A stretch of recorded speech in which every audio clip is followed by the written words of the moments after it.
또 하루는 하나님의 아들들이 와서 여호와 앞에 서고 사탄도 그들 가운데에 와서 여호와 앞에 서니 여호와께서 사탄에게 이르시되 내가 어디서 왔느냐? 사탄이 여호와께 대답하여 이르되 땅을 두루 돌아 여기저기 다녀왔나이다. 여호와께서 사탄에게 이르시되 내가 내 종 욥을 주의하여 보았느냐?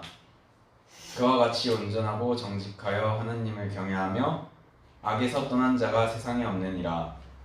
내가 나를 충동하여 까닭없이 그를 치게 하였어도 그가 여전히 자기의 온전함을 굳게 지켰느니라. 사탄이 여호와께 대답하여 이르되 가죽으로 가죽을 바꾸오니 사람이 그의 모든 소유물로 자기의 생명을 바꾸을지라. 이제 주의 손을 펴서 그의 뼈와 살을 치소서. 그리하시면 틀림없이 주를 향하여 욕하지 않겠나이까? 여호와께서 사탄에게 이르시되 내가 그를 내 손에 맡기노라. 다만 그의 생명은 해하지 말지니라. 사탄이 이에 여호와 앞에서 물러가서 욥을 쳐서 그의 발바닥에서 정수리까지 종기가 나게 한지라. 욥이 제 가운데 앉아서 질그릇 조각을 가져다가 몸을 긁고 있더니 그의 아내가 그에게 이르되 당신이 그래도 자기의 온전함을 굳게 지키느냐? 하나님을 욕하고 죽으라. 그가 이르되 그대의 말이 한 어리석은 여자의 말 같도다. 우리가 하나님께 복을 받았은즉 화도 받지 아니하겠느냐 하고 이 모든 일에 욥이 입술로 범죄하지 아니하니라. 아멘. 네, 말씀 봉독해서 올려드린 이 다니엘 청년을 저희들 축복하며 함께 기도하도록 하겠습니다. 아멘.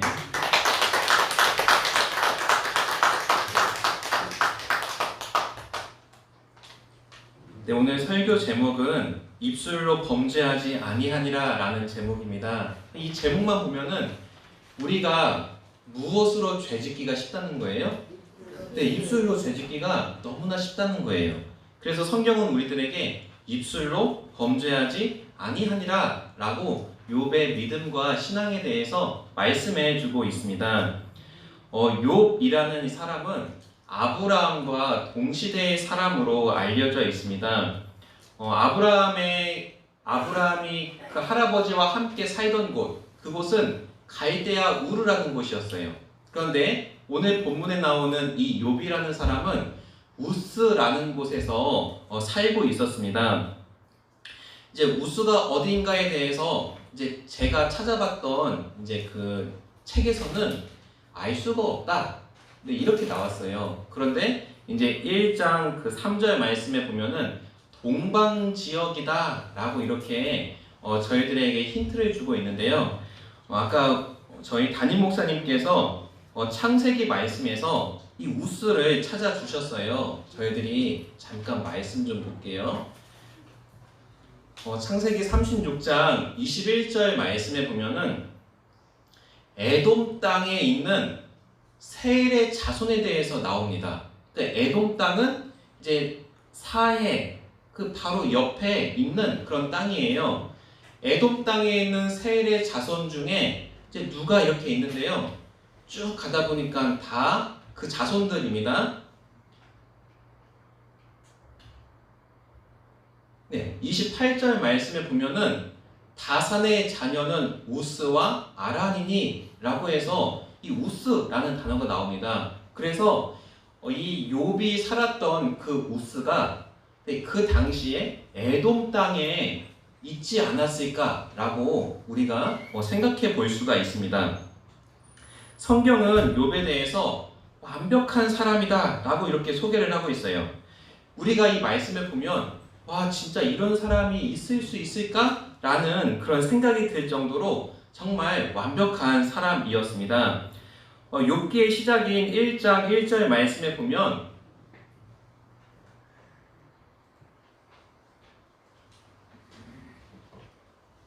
함께 읽어보겠습니다. 우스 땅에 욥이라 불리는 사람이 있었는데 그 사람은 온전하고 정직하여 하나님을 경외하며 악에서 떠난 자더라. 욥에 대해서 네 가지로 말씀해주고 있어요. 그 사람은 온전하고 또 정직하여 하나님을 경외하며 악에서 떠난 자더라. 우리가 다른 거 설명하지 않고요. 이 말씀은 욥이라는 사람은 사람과 사람 사이에서의 관계도 완벽했고요. 사람과 하나님 사이에서의 관계도 완벽한 사람이었다라는 그런 의미입니다. 이런 욥이 하나님께 놀라운 축복을 받았습니다. 2절과 3절 말씀에 보면은 그에게 아들 7과 딸 3이 태어나니라. 그러니까 자녀들도 많았어요. 그리고 3절 말씀에 보니까 그의 소유물은 양이 7,000마리요. 양만 7,000마리 있어도 엄청난 부자잖아요. 그런데 낙타가 3,000마리요, 소가 500결이요. 이 결이는 쌍입니다. 그래서 500쌍, 1,000마리요. 암나귀가 500마리이며 종도 많이 있었으니 이 사람은 동방 사람 중에 가장 훌륭한 자라 라고 이렇게 말씀하고 있습니다. 그러니까 욥이라는 사람은 하나님께 놀라운 축복을 받아서 자녀도 많았고 소유물도 많았다고 말씀하고 있어요. 그러니까 하나님을 잘 섬기니까 하나님의 마음에 쏙 드니까 하나님께서 이 욥에게 정말 놀랍도록 축복해 주셨습니다. 근데 이 욥이라는 사람은요, 자신의 신앙만 좋았던 사람이 아니에요. 자녀들의 신앙까지도 욥은 관심이 많았습니다. 4절과 5절 말씀에 보면 그의 아들들이 자기 생일에 각각 자기의 집에서 잔치를 베풀고, 그러니까 그 아들들이 생일 잔치를 하는 거예요. 근데 누이가 3명이 있죠. 그 누이 3명을 초대해서 함께 마시고 이제 먹는 거예요. 그의 누이 3명도 청하여 함께 먹고 마시더라. 5절 말씀에 보면은 그들이 차례대로 잔치를 끝내면 욥이 그들을 불러다가 성결하게 하되 아침에 일어나서 그들의 명수대로 번제를 드렸으니 이는 욥이 말하기를 혹시 내 아들들이 죄를 범하여 마음으로 하나님을 욕되게 하였을까 함이라 라고 말씀하고 있어요. 그러니까 자기의 자녀가 생일잔치를 하는데 혹시라도 내 부지 중에 하나님께 범죄했을까봐 그 자녀들을 그 생일잔치가 끝나고 그 다음날 성결하게 하기 위해서 자녀들을 위해서 번제를 드렸다. 예, 자녀들의 수만큼 번제를 드렸다라고 말씀하고 있습니다. 그런데 이런 모습을 성경은 항상 이루했다라고 말씀하고 있어요. 그러니까 한결같이 욥은 하나님을 이렇게 섬겼습니다. 항상 하나님 앞에서 욥은 이런 사람이었습니다 라고 우리들에게 말씀하고 있습니다. 저희들 밑줄 부분 한번 같이 읽어보실까요? 욥의 행위가 항상 이러하였더라. 아멘. 신앙 좋은 사람에게 붙을 그 수식어는 뭐예요? 항상입니다. 항상. 구약에서 신약까지 항상이라는 단어를 찾아봤어요. 많은 말씀 가운데에서 하나님께서 항상 한결같이 잘 섬겨라 라고 이렇게 말씀하고 계세요. 예수님도 항상 하나님을 기쁘시게 했다 라고 말씀하고 있습니다. 요한복음 8장 29절 말씀 같이 읽어보겠습니다. 나를 보내신 이가 나와 함께 하시도다. 나는 항상 그가 기뻐하시는 일을 행함으로 나를 혼자 두지 아니하셨느니라. 아멘. 항상 하나님을 잘 섬기는 우리 모두 되시기를 예수님의 이름으로 축복을 드립니다. 근데 지금까지는 내가 그렇게 못했을지라도 지금부터라도 하나님을 항상 잘 섬겨 나가시기를 예수님의 이름으로 축복을 드립니다. 그런데 이렇게 아무 문제 없고 앞으로 그냥 잘 될 것 같았던 요셉의 인생 가운데 전혀 예상치 못했던 그런 일들이 일어납니다. 그런데 그 시작이 영적인 세계에서 시작된다는 것을 볼 수가 있습니다.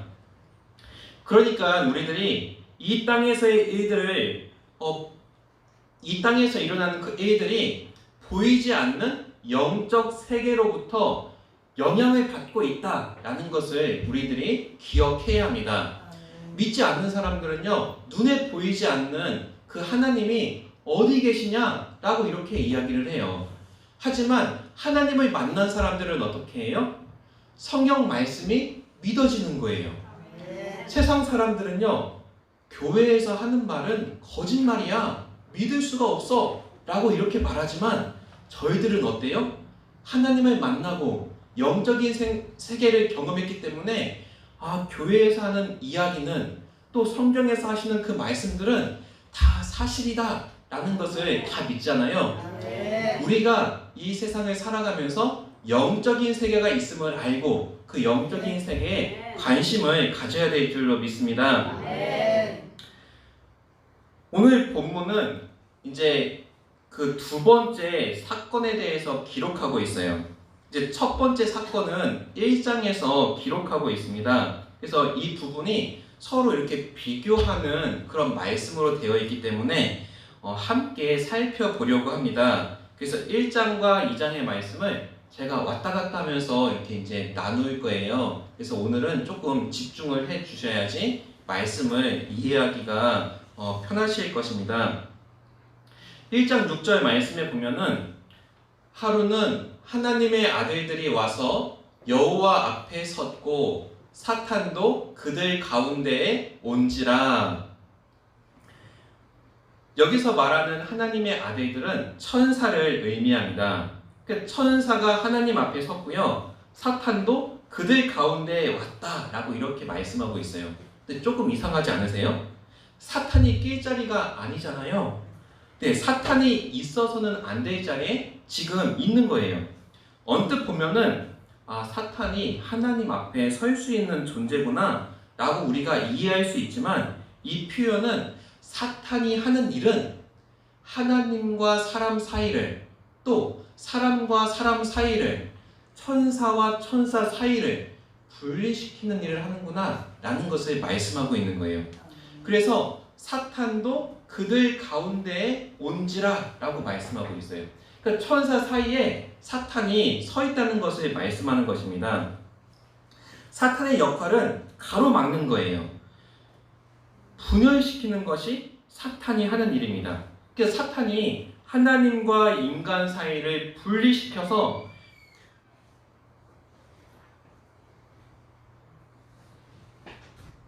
하나님과 인간 사이를 이렇게 멀어지게 했어요. 그런데 예수님께서 하신 일은 뭐예요?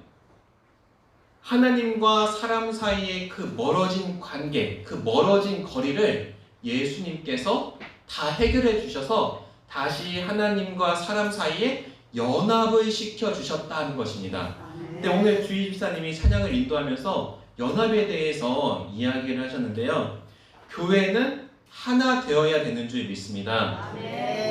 고린도 교회 가운데 이런 일이 있었어요. 나는 바울파야, 나는 베드로파야, 나는 아볼로파야, 나는 그리스도파야. 근데 이렇게 분리되었어요. 바울은 그것이 교회의 문제였다라고 말씀하고 있습니다. 성령님은요, 하나 되게 하시는 분이십니다. 에베소서 4장 3절 말씀을 저희들이 보면은 성령께서 하시는 일을 이렇게 말씀하고 있습니다. 평안에 매는 줄로 성령이 하나 되게 하신 것을 힘써 지키라. 아멘. 지키라는 것은 뭐예요?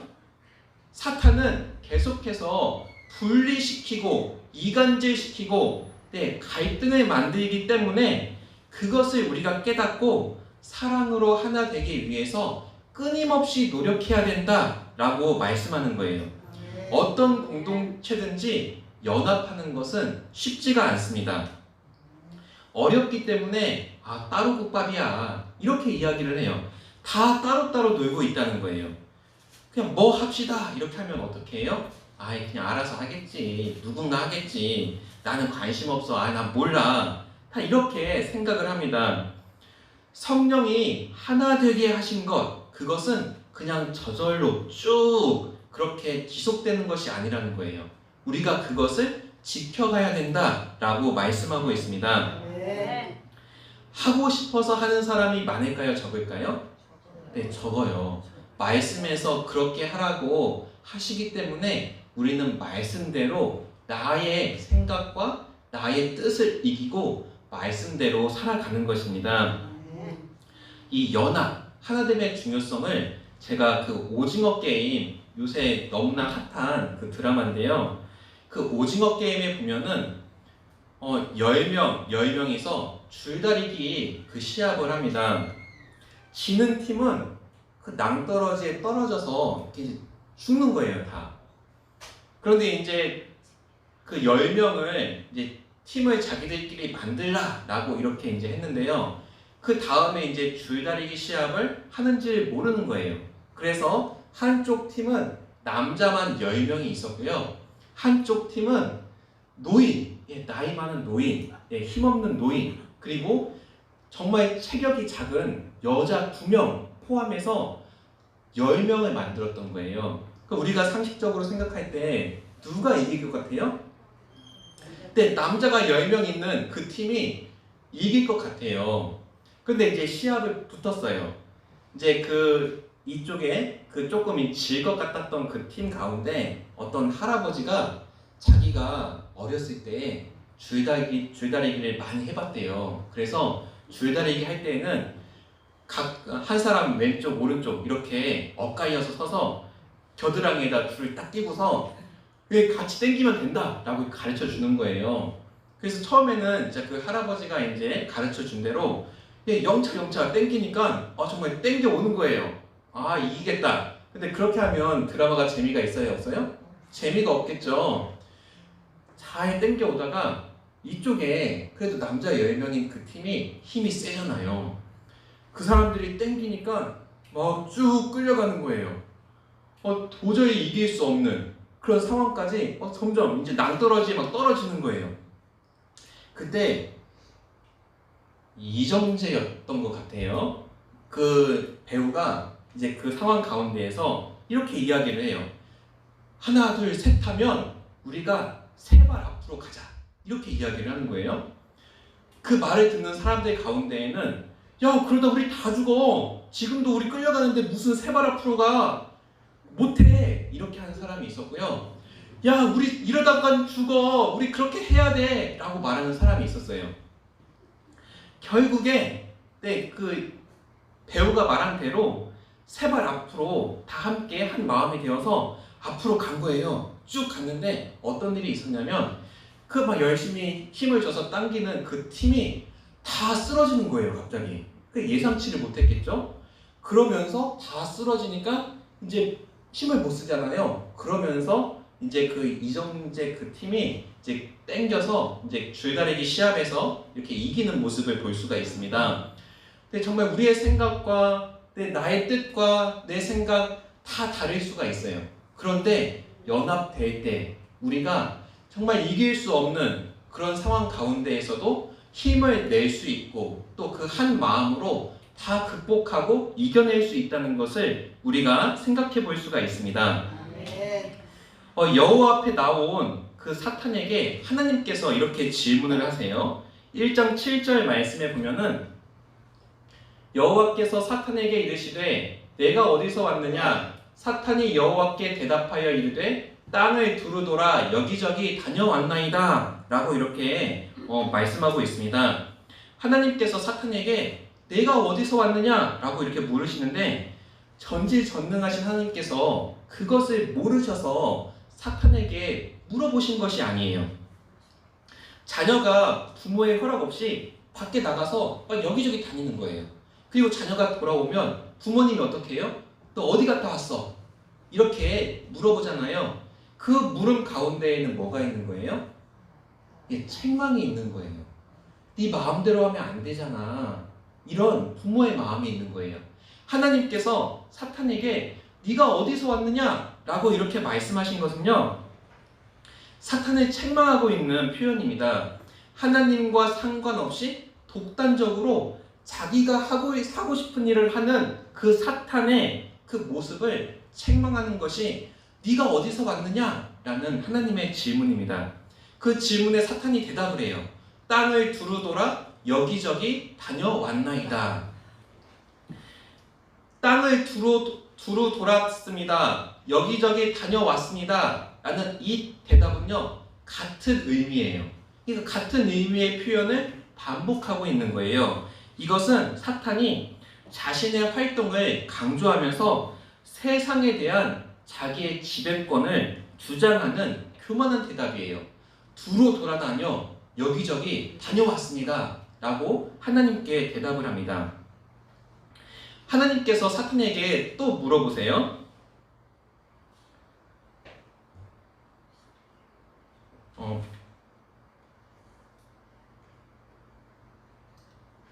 제가 1장 8절로 가는데요. 2장 2절 말씀에서도 하나님께서 동일하게 사탄에게 물어보시는 것을 볼 수가 있습니다. 1장 말씀에 이제 8절 말씀에 보면은 다시 하나님께서 그 사탄에게 이렇게 말씀을 하십니다. 여호와께서 사탄에게 이르시되 내가 내 종 욥을 주의하여 보았느냐 그와 같이 온전하고 정직하여 하나님을 경외하며 악에서 떠난 자는 세상에 없느니라 라고 이렇게 말씀을 하십니다. 욥은 하나님께서 자랑하고 싶은 그런 사람이었습니다. 욥 같은 사람은 세상에 없다라고 이렇게 말씀을 하세요.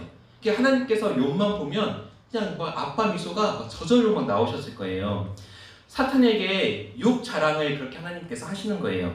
그러니까 이 세상을 타락시키려고 사탄 네가 그렇게 활동을 해도 욥을 봐라. 나만 경배하고 내 뜻대로 살지 않느냐라고 말씀을 하시니까 사탄의 자존심이 얼마나 상하겠어요?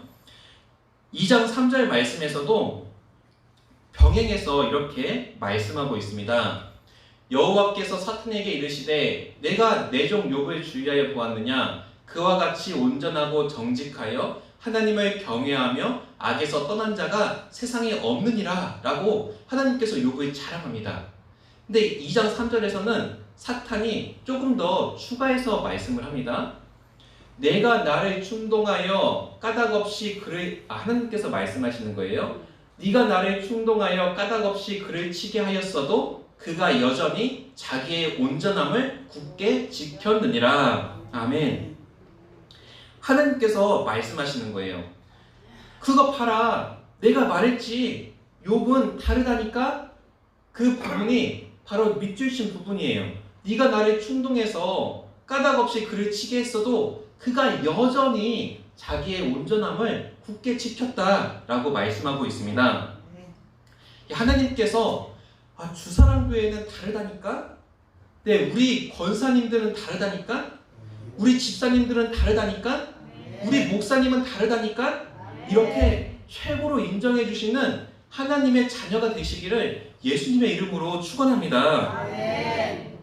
욥이 사탄의 시험 속에서도 하나님께 범죄하지 않고요. 온전함, 흠이 없다는 거예요. 온전함을 지켰다라고 하나님은 말씀하고 있어요. 이 말씀은 뭐냐면 고난이 있었지만 욥은 고난 전과 고난 후에 전혀 변하지 않았다라는 것을 말씀하시는 거예요. 한결같이 하나님을 잘 섬기는 온전한 사람이었다라고 욥에 대해서 말씀을 하십니다. 근데 이 사탄이 그 하나님께서 욥을 칭찬하시는 그 말을 듣고서 가만히 있겠어요? 그럴 수 없죠. 1장 9절 말씀에 보면은 사탄이 여호와께 대답하여 이르되 욥이 어찌 까닭없이 하나님을 경외하리이까. 욥이 그렇게 하는 건 다 이유가 있습니다 라고 이야기를 하는 거예요. 사탄이 하는 일은 뭐예요? 믿음에 흠을 내는 거예요. 욥의 그 아름다운 믿음에 사탄은 어떻게든지 흠집을 내려고 하는 거예요. 사탄은 우리의 믿음을 깎아내립니다. 하나님께서 욥에게 복을 주시니까 욥이 그렇게 하나님을 잘 섬기는 거예요. 이렇게 이야기해요. 맞는 말이에요? 틀린 말이에요? 틀린 말이에요. 잘 생각해 보셔야 돼요. 하나님께서 욥에게 이렇게 큰 복 주시니까 욥이 하나님을 그렇게 잘 섬기는 거예요. 틀린 말이에요. 욥이 하나님을 잘 섬기니까 하나님께서 욥에게 큰 복을 주신 거예요.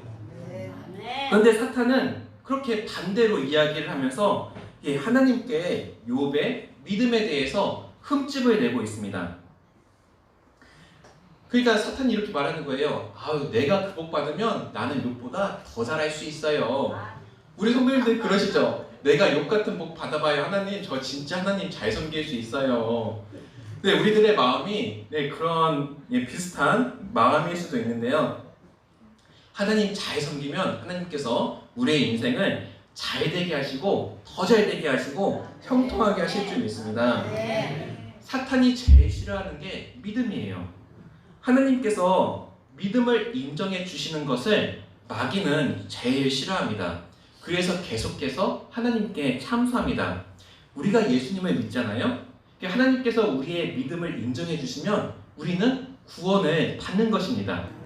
사탄은 그래서 우리의 믿음을 두려워합니다. 사탄이 하는 일은요, 우리의 믿음을 흔들고 하나님, 쟤는 가짜 믿음이에요, 이렇게 참소하는 거예요. 아직 저희들이 보진 않았지만요, 이제 2장 4절 말씀에 보면은 사탄이 또 한 번 하나님께 욥의 그 믿음에 대해서 흠집을 내요. 그런데 그 1장 말씀에 어떤 말씀이 있냐면 이제 사탄이 욥에게 재앙을 줍니다. 근데 정말 말할 수 없는 그런 재앙을 주는데 욥이 그 재앙 가운데 믿음으로 승리를 합니다. 그 욥의 믿음을 사탄은 인정하지를 않는 거예요. 그게 2장 4절의 말씀입니다. 그러니까 욥의 믿음은 가짜예요 라고 또 깎아내리는 거예요. 2장 4절에 저희들 말씀 한번 같이 읽어볼게요. 사탄이 여호와께 대답하여 이르되 가죽으로 가죽을 받고 오니 사람이 그의 모든 소유물로 자기의 생명을 받고 올지라. 아멘. 이제 이 말씀에 보면 가죽으로 가죽을 받고 오니 라는 이 표현이 나오는데요. 이 표현은 성경 말씀에 딱 한 군데 욥기에만 등장하는 표현입니다. 그래서 이제 일반적으로 사용하지 않는 표현이기 때문에 욥 당시에 이제 사용되었던 그런 표현으로 이제 이해를 하고 있습니다. 이제 그 뒷부분에 밑줄친 부분에 그 말씀으로 우리가 이 말씀이 무엇인지 이해해 볼 수 있는 거예요. 앞에 나오는 그 가죽으로 해서의 그 가죽은 모든 소유물입니다. 그리고 뒤에 나오는 가죽을 해서 그 가죽은 자기의 생명입니다. 그래서 사탄이 이렇게 지금 이야기를 하는 거예요. 욥은 하나님이 자신을 죽이고 멸망시킬 것이 두려워서 소유를 빼앗기고 자녀가 죽임을 당하는 상황 가운데에서도 그저 가만히 있었던 것입니다 라고 지금 말하고 있는 거예요. 새 번역 성경에서는 이렇게 말씀하고 있어요. 같이 읽어보시겠습니다. 사탄이 주님께 아뢰었다. 가죽은 가죽으로 대신할 수 있습니다. 사람은 자기의 생명을 지키는 일이면 자기가 가진 모든 것을 버립니다. 그러니까 욥이 자기가 하나님께 그런 재앙을 받고 심판을 받고 멸망받을까봐 그것이 두려워서 자기의 소유물을 다 빼앗기고 자녀가 다 죽어나가는 그런 상황 가운데에서도 욥은 가만히 있었던 거예요. 하나님, 이렇게 욥의 믿음을 또 깎아내리고 있는 거예요. 다시 1장 말씀으로 저희들이 돌아가 보겠습니다. 그래서 하나님께서 이렇게 욥의 믿음을 칭찬하시니까 하나님께서 까닭없이 욥이 그럴 리가 없습니다 이렇게 이야기를 합니다. 하나님께서 큰 복 주셔서 욥이 하나님을 잘 섬기는 거예요 이렇게 이야기를 합니다. 그러면서 사탄이 하나님께 욥의 모든 소유를 다 치시면 그의 본 모습을 볼 수 있습니다 라고 이야기를 합니다. 그래서 하나님께서 사탄에게 욥의 몸을 제외하고 네 말대로 한번 해봐라 라고 이렇게 허락을 하세요. 1장 11절과 12절 말씀이 그 부분입니다. 이제 주의 손을 펴서 그의 모든 소유물을 치소서. 그리하시면 틀림없이 주를 향하여 욕하지 않겠나이까. 여호와께서 사탄에게 이르시되 내가 그의 소유물을 다 내 손에 맡기노라. 다만 그의 몸에는 내 손을 대지 말지니라. 사탄이 곧 여호와 앞에서 물러가니라. 사탄도 하나님의 허락 없이는 마음대로 할 수가 없잖아요. 하나님께서 진짜 믿음을 구별하시기 위해서 사탄의 활동을 일시적으로 허용을 하십니다. 그러니까 천년 왕국의 끝에도 사탄이 잠시 풀려나서 어떻게 해요?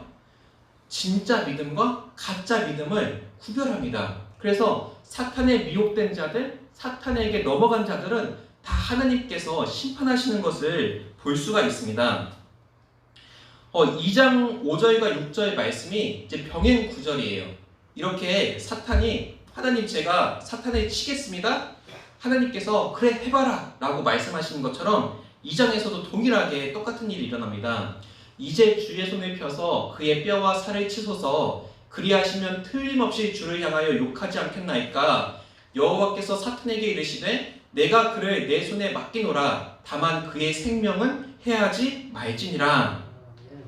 그러니까 2장에서는 사탄이 앞에서 이제 재앙이 약했습니다 라고 이렇게 이제 말하는 거예요. 충분히 인내할 수 있는 그런 재앙이었습니다 라고 말하면서 더 강한 재앙으로 욥을 쳐야 된다 라고 이야기를 하는 거예요. 그러니까 하나님께서 그래 이번에도 한번 해봐라 라고 이렇게 이제 허락을 하십니다. 그리고 사탄에게 그의 생명을 해하지 말라 라고 말씀을 하십니다. 우리는 눈에 보이는 우리의 상황을 하나님의 축복과 연관지어서 해석하는 경향들이 있습니다. 그래서 일이 잘 되면 하나님께 축복을 받은 것이고 일이 안 되면 하나님께 저주를 받은 것이다 라고 이렇게 생각을 하는데요. 이것은 어린 아이의 신앙입니다. 그리스도인에게는요 버릴 것이 아무것도 없음을 믿습니다. 로마서 8장 28절 말씀 저희들이 같이 읽겠습니다. 우리가 알거니와 하나님을 사랑하는 자 곧 그의 뜻대로 부르심을 입은 자들에게는 모든 것이 합력하여 선을 이루느니라. 아멘. 요셉을 보세요. 요셉이 당한 그 고난이 정말 이해할 수 없는 그런 어려움이었어요. 자기 형제에게 팔려서 애굽의 노예가 됐어요. 그리고 자기가 잘못하지도 않았는데 감옥에 갇히는 일이 일어납니다. 근데 하나님께서 그 모든 과정들은 다 애굽의 총리가 되고 또 요셉의 가족들을 구원하시기 위한 준비 과정이었음을 우리가 볼 수가 있습니다. 하나님은 좋은 일, 또 굳은 일, 그 모든 일들이 다 합력하여서 우리의 인생 가운데 또 하나님의 뜻 가운데에서 선을 이루어 가십니다. 그렇게 사탄이 이제 욥의 자녀들과 소유를 칩니다. 다시 1장 말씀으로 온 거예요. 그리고 이제 욥에게 계속해서 안 좋은 소식이 들립니다. 1장에서는 이런 표현을 쓰고 있어요. 그가 아직 말하는 동안에. 그러니까 욥에게 어떤 사람이 안 좋은 소식을 갖고 온 거예요. 그런데 그가 말하는 그 동안에 또 다른 사람이 안 좋은 소식을 또 갖고 오는 거예요. 근데 또 말하는 가운데 또 안 좋은 소식이 또 들려지는 거예요. 그러니까 욥의 고난이 어떠했는지 저희들이 생각해 볼 수가 있습니다. 그러니까 욥이 그 소식을 들으면서 이게 꿈이야 생시야? 그러니까 절망할 그런 틈도 없는 거예요. 그러니까 믿기지를 않는 거예요. 그렇게 욥은 바닥으로 떨어지고 정말 끝모를 바닥으로 이렇게 떨어지는 것을 우리가 볼 수가 있습니다. 2장에서는 어떤 일이 있습니까? 2장 7절과 9절 말씀에 보면요. 사탄이 이에 여호와 앞에서 물러가서 욥을 쳐서 그의 발바닥에서 정수리까지 종기가 나게 한지라. 욥이 제 가운데 앉아서 질그릇 조각을 가져다가 몸을 긁고 있더니 그의 아내가 그에게 이르되 당신이 그래도 자기의 온전함을 굳게 지키느냐 하나님을 욕하고 죽으라 라고 이렇게 말씀하고 있습니다. 욥이 당한 이 종기, 이 질병이 어떤 질병이었냐면요. 2장 8절 말씀에 보면은 질그릇 조각을 가져다가 몸을 긁고 있었다. 그러니까 피부가 가려워서 견딜 수 없는 그런 질병이었다라고 말씀하고 있고요. 7장 4절과 5절에서는 욥이 이렇게 말씀하고 있어요. 내가 누울 때면 말하기를 언제나 일어날까 언제나 밤이 갈까 하며 새벽까지 이리 뒤척 저리 뒤척 하는구나. 그러니까 밤새도록 잠을 못 자는 거예요. 얼마나 고통이 심했으면 내가 이 밤이 언제 지나갈까 그런 생각을 하면서 잠을 자지 못했던 그런 욥의 모습. 또 5절에 보면은 내 살에는 구더기와 흙덩이가 의복처럼 입혔구나. 그러니까 구더기와 흙덩이가 그 살 가운데 그냥 가득 붙어 있었다는 거예요. 내 피부는 굳어졌다가 터지는구나. 피부가 아물었다가 다시 터져나가는 그런 괴로움을 욥이 지원하고 있습니다. 그리고 19장 17절과 20절 말씀에 보면 내 아내도 내 숨결을 싫어하며, 그러니까 욥이 숨 쉴 때마다 너무나 악한 냄새가 나는 거예요. 그러니까 그 아내도 그 욥이 숨 쉬는 그 숨 냄새를 싫어하는 거예요. 그리고 내 허리의 자식들도 그 욥의 형제들이에요. 친형제들도 나를 가련하게 여기는구나. 내 피부와 살이 뼈에 붙었고 삐쩍 말라서 정말 뼈와 가죽이 붙었다는 거예요. 남은 것은 겨우 잇몸뿐이구나. 30절 말씀에는 밤이 되면 내 뼈가 쑤시니 나의 아픔이 쉬지 아니하는구나. 나를 덮고 있는 피부는 검어졌고 내 뼈는 열기로 말미암아 탔구나. 그러니까 밤만 되면 뼈가 쑤셔서 그 아픔 가운데 쉬지도 못하고 고통받고 있는 그런 욥의 그 모습을 저희들이 볼 수가 있습니다. 욥이 정말 상상할 수 없는 그런 고통을 겪고 있습니다. 그러니까 생명만 붙어 있는 것이지 그런 말로 할 수 없는 그런 고통 가운데 욥이 괴로워하고 있습니다. 그걸 본 부인이 뭐라고 해요?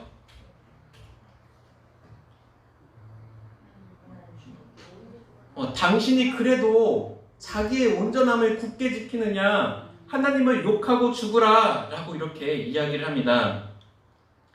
고난 당하기 전과 고난 당한 후에 욥의 모습은 한결같이 동일했다라는 거예요.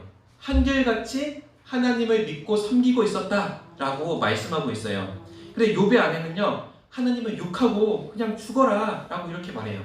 욥의 아내가 볼 때는 그냥 그 상태면 차라리 죽는 게 낫겠다 이렇게 보이는 거예요.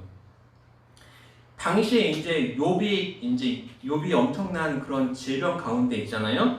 당시의 사람들은 이런 질병에 걸릴 사람들을 죄의 결과다라고 이렇게 생각을 했습니다. 그러니까 사람들도 다 그것이 죄 때문에 그런 건데 그런 거라고 말하는데 당신만 지금 신앙을 지키겠다고 버티고 있는 거야. 쓸데없는 짓이야 라고 이렇게 말하는 거예요. 그러면서 저런 남편 만나서 내 인생도 망했어. 꼴도 보기 싫어. 이런 마음이 그 욥의 아내의 그 말 속에 담겨져 있는 것입니다. 그러니까 우리가 믿음이 떨어졌다는 증거가 뭐예요? 우리 입에서 원망이 나와요. 믿음이 떨어지면 우리 입에서 원망이 나옵니다. 그러니까 같은 상황에서도 원망이 나오면 믿음이 떨어진 거예요. 욥은 어때요? 상황이 달라졌지만 그의 입에서 결코 원망이 나오지 않는 것을 볼 수가 있습니다. 1장 20절과 22절 말씀을 저희들 같이 읽겠습니다. 욥이 일어나 겉옷을 찢고 머리털을 밀고 땅에 엎드려 예배하며 이르되 내가 모태에서 알몸으로 나왔사온즉 또한 알몸이 그리로 돌아가올지라. 주신 이도 여호와시오 거두신 이도 여호와시오니 여호와의 이름이 찬송을 받으실지니라 하고, 이 모든 일에 욥이 범죄하지 아니하고 하나님을 향하여 원망하지 아니하니라. 아멘. 욥은 20절 말씀의 끝에 보면요, 예배했다라고 말씀하고 있어요. 그러니까 욥의 모습은 한결같은 거예요. 고난 전에도 하나님 앞에 예배 드렸어요. 근데 고난 받으면서도 하나님 앞에 예배 드리고 있는 거예요. 어려움 가운데 있을지라도 항상 그랬던 것처럼 한결같이 하나님을 예배하고 있습니다. 또 욥은 땅에 엎드렸다라고 말씀하고 있어요. 하나님 앞에 엎드렸다는 것입니다. 그냥 낮아지는 거예요. 넘어지지 않는 비결은 뭐예요? 엎드리는 거예요. 서 있으면 넘어져요. 하지만 엎드리면 넘어지지 않습니다. 고난 가운데 우리들은 욥처럼 낮아져야 돼요. 낮아지면 우리들이 볼 수 없었던 것들이 보이게 되는 것입니다. 높은 자리에서는 욥은 볼 수 없었을 거예요. 그런데 낮은 자리에 오니까 욥이 보이는 거예요. 하나님은 나의 창조주, 나는 하나님의 피조물. 21절 말씀 저희들 한번 같이 읽겠습니다. 이르되 내가 모태에서 알몸으로 나왔사온즉 또한 알몸이 그리로 돌아가올지라. 주신 이도 여호와시오 거두신 이도 여호와시오니 여호와의 이름이 찬송을 받으실지니라 하고. 아멘. 욥은 하나님께 감사하며 찬송합니다. 욥이 범죄하지 않고요. 하나님을 향해서 원망하지도 않습니다. 고난 전과 고난 후에 한결같았다라고 말씀하고 있습니다. 하나님 앞에 낮출 때, 하나님을 예배할 때 우리는 욥처럼 긍정적으로 바라볼 수 있는 눈을 갖게 될 수 있습니다. 긍정적으로 바라보고 말하는 것은 그리스도인들에게 매우 중요합니다. 이제 주일학교에 안미아 집사님이 그 손자 손녀를 보내주세요. 이제 의서와 의준이를 제가 이제 차로다가 데려오는데, 의서와 의준이가 요새 교회에 대해서 관심이 매우 많은 것 같아요. 이제 차를 타고 오다 보면 교회가 많이 보여요. 목사님 여기도 교회 있어요. 목사님 저기도 교회 있어요. 목사님 우리 집 앞에도 교회 있어요. 이러는 거예요. 그러면 어떻게 이야기하면 좋을까요? 교회가 진짜 많네. 이렇게만 말하고 말면 그냥 될까요? 제가 그 의사와 의준이를 딱 말을 듣는데 이렇게 대답을 해줘야 되겠다라는 생각이 들었어요. 그래서 제가 이제 이야기를 해줬어요. 의사야 의준아, 등불이 많으면 밝을까 아니면 적으면 밝을까? 그랬더니 의사가 많으면 밝죠? 이렇게 이야기를 하는 거예요. 그래서 교회는 세상의 어둠을 밝히는 빛이야. 교회는 많으면 많을수록 이 세상이 밝아지는 거야. 그래서 교회가 많은 거야. 라고 했더니 의사랑 의준이가 이해를 하는 것 같아요. 그리고 나서 이제 또 이제 차를 타고 이렇게 오는데 이제 병원이 보이잖아요. 또 이제 질문을 하는 거예요. 목사님, 그런데 교회에도 십자가가 있는데 왜 병원에도 십자가가 있어요? 그러는 거예요. 제가 이제 그 상황에서 그건 십자가 아니야. TV 봤잖아. 상처에 반창고 2개 붙이면 그 더하기 모양이야. 라고 말하면 될까요? 좀 몰라요. 그 병원의 그 더하기 의미가 무엇인지는 몰라요. 근데 이제 저희 자녀들이 TV를 많이 보니까 그게 이제 십자가처럼 이렇게 이제 반창고가 붙어 있잖아요. 근데 그때도 되게 어떤 생각이 딱 떠오르는 거예요. 그래서 의서와 의준이에게 또 이렇게 이야기해 줬어요.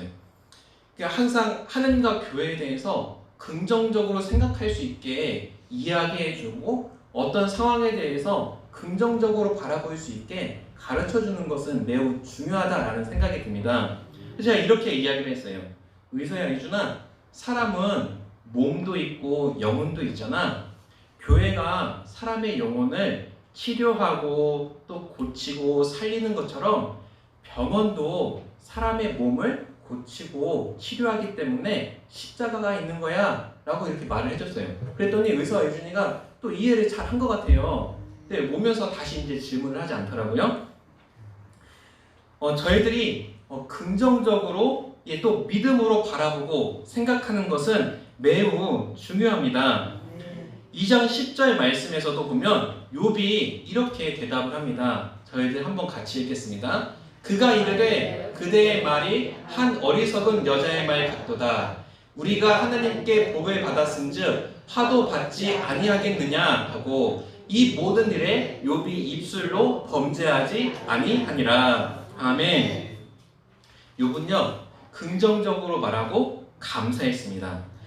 평소에 우리가 긍정적으로 바라보는 눈을 가질 때, 또 감사하는 눈을 가질 때, 고난의 때에도 우리가 긍정적으로 말할 수 있고 또 감사할 수 있는 것입니다. 우리가 요셉을 볼게요. 노예로 팔려갔어요. 감옥에 갇혔어요. 요셉이 겪은 일도 정말 이해할 수 없는 그런 고난이었습니다. 근데 요셉은 어떻게 했어요? 보디발 장군의 집에서도 성실하게 일했어요. 그러다가 억울한 일로 감옥에 갇혔어요. 그런데도 어떻게 해요? 원망해요? 아니에요. 감옥에서도 여전히 성실하게 일합니다. 이런 요셉의 고백이 욥의 고백과 너무나 닮아 있어요. 창세기 45장 5절과 8절 말씀 저희들이 같이 읽겠습니다. 당신들이 나를 이곳에 팔았다고 해서 근심하지 마소서, 한탄하지 마소서. 하나님이 생명을 구원하시려고 나를 당신들보다 먼저 보내셨나이다. 이 땅에 2년 동안 흉년이 들었으나 아직 5년은 밭갈이도 못하고 추수도 못할지라. 하나님이 큰 구원으로 당신들의 생명을 보존하고 당신들의 후손을 세상에 두시려고 나를 당신들보다 먼저 보내셨나이다. 그런즉 나를 이리로 보낸 이는 당신들이 아니요 하나님이시라. 하나님이 나를 바로에게 아버지로 삼으시고 그 온 집의 주로 삼으시며 애굽 온 땅의 통치자로 삼으셨나이다. 아멘. 하나님은 실수하지 않으십니다. 하나님은 언제나 옳으십니다. 항상 하나님께 감사하고 찬양하는 귀하고 복된 입술 되시기를 예수님의 이름으로 축복을 드립니다. 하나님께서 우리의 입술을 붙드셔서요 언제나 은혜로운 말, 거룩한 말, 긍정적인 말만 하며 살아가시기를 예수님의 이름으로 축원합니다. 우리의 입의 말이 변하면요 우리의 신앙생활이 변합니다. 입술로 범죄하지 않는 그런 한결같은 믿음을 사모하시고 욥의 믿음과 그 신앙을 본받아서 끝까지 믿음을 잃지 않고 하나님께서 인정해 주시는 또 하나님께서 자랑하시는 믿음의 자녀들 되시기를 예수님의 이름으로 축원합니다. 아멘.